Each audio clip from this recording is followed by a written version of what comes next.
Why hello there everyone, Spencer here, also known as Lego Dude 11. In today's video, coming to you from the Lego Dude 11 studio. This is today's brand new TV show review. So without further ado, I'm not going to waste any time here. And if you're brand new here to the channel, I do these once in a while. But this semester, I'm going to be doing a little bit more of these before I head off to college next semester. And I might do more of these there as well, but maybe along with friends or something if we check out shows together. But I'm doing this a solo thing. I've been doing this a couple years now. Just a little TV show vlogs, a combination of things I watch where I don't typically sit down over here and do my movie reviews. So anyway, please enjoy this one and be sure to stick around on the channel for more of these type things. So let's get to it. By the way, guys, I didn't mention in the intro of this video that these are movies that I did watch over break, over Christmas and the holiday break, New Year's break, before I started the spring semester of school here. So, yeah, this is the first piece of content, a movie that I watched over on Amazon Prime here. And this is a movie called Ambulance. And this came out April of 22. Last year, as it says 2022 over there. And this is starring the main guy, Jake Gyllenhaal, which I really like. And it doesn't have the cast down there, but the supporting role guy is, I don't know how to pronounce his name, but it's the guy who played Black Manta in the Aquaman movie, who I kind of like. I mean, I don't dislike that movie, and I like the actor, but haven't really seen him in anything else. But this movie is quite a treat. It's basically the best way I can describe this film, as seeing the description right there, is it's a thriller. As it says, directed by Michael Bay, and it's a hijack in an ambulance after their heist goes awry and spiraling insane in an escape LA has ever seen. Most insane escape LA has ever seen. And this is a movie where I really like this type of film. If you have not seen the movie Speed, that's pretty much what this movie is inside an ambulance. That's the best way I can describe it. And if you've never seen a Michael Bay movie before, his movies are all super intense and like high action, over the top stuff. Now this movie also isn't really like spectacle over the top CGI, but it is a bunch of bonkersness, insane mumbo jumbo stuff inside an ambulance, like hospital stuff inside an ambulance. It's rated R, but it really gets the job. I really enjoy this film much more than the last couple Transformers movies. With the Mark Wahlberg cast. The first three Transformers movies are all right. I like the first one a lot, but this movie, from what Michael Bay brings to it, also the Rock movie not Dwayne Johnson, but the movie The Rock that Michael Bay directed, so sort of like that, but this is a heist movie, a chase film, kind of like Speed, in an ambulance.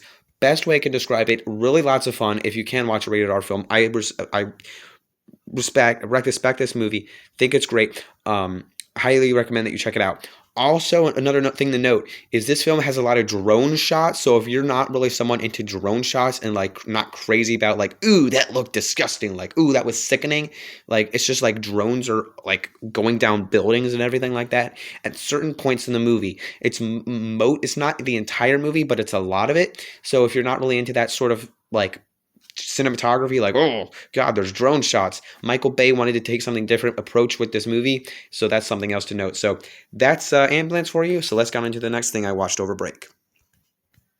So the next thing I watched over break here was a movie called Violent Night, and this was such a treat to watch. And now I feel bad because I'm putting it in this video, not really because it is a movie I watched over break, but because I couldn't put it in my Christmas vlog. And if you're wondering, A, why is it not in my Christmas vlog, and B, why am I disappointed by that? Because I watched it after I made my Christmas vlog, and it came out actually when I watched this movie during Christmas period, and I watched all the other Christmas related things I watched were like before early December. So this came out like the week of Christmas, after I made my Christmas vlog, and I was like, oh well. So I'm putting it in here.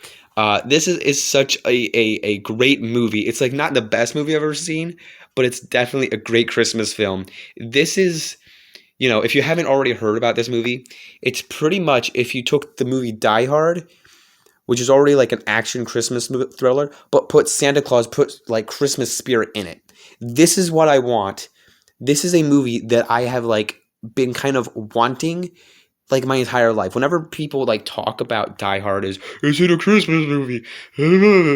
That's kind of how I feel. That's kind of how I say it. But this is the perfect movie that I will put on rewatch every year for the genre it is.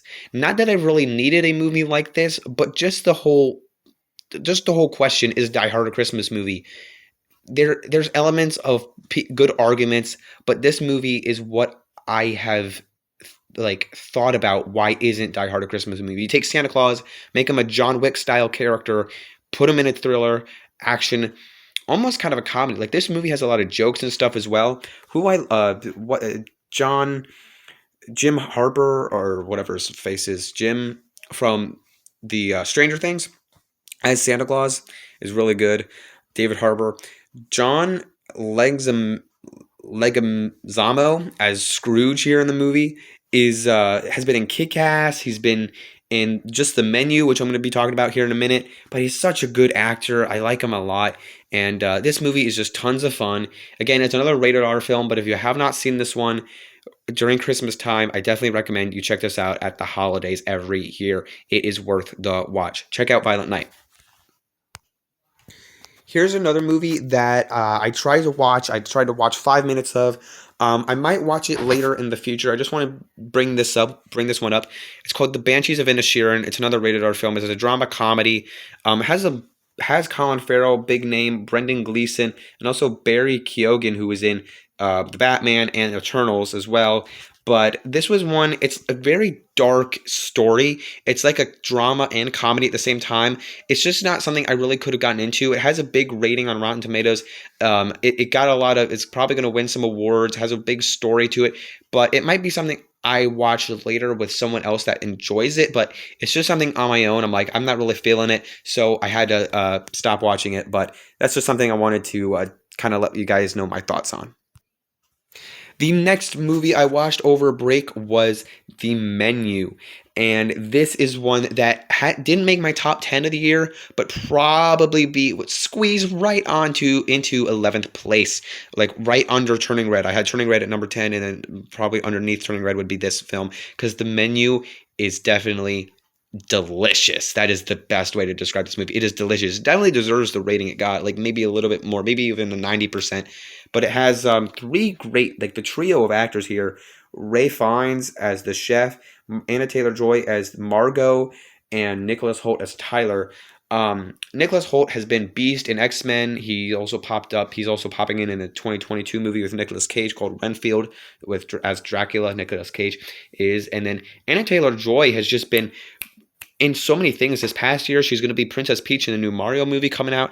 I like her as an actress, and this film is so good with the different food, like premise and everything. And I just think the acting in this is subpar, or not subpar, is like by far really good on all the different levels here. It's said as a comedy thriller, which I don't really feel. Or not comedy thriller. Excuse me.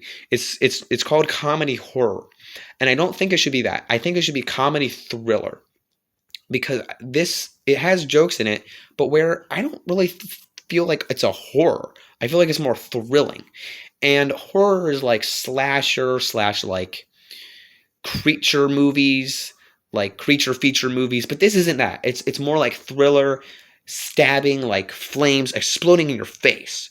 Right? I don't feel like it's really horror, but take it with what you will. Maybe some people do think it's horror. I don't know, but this is such a good film.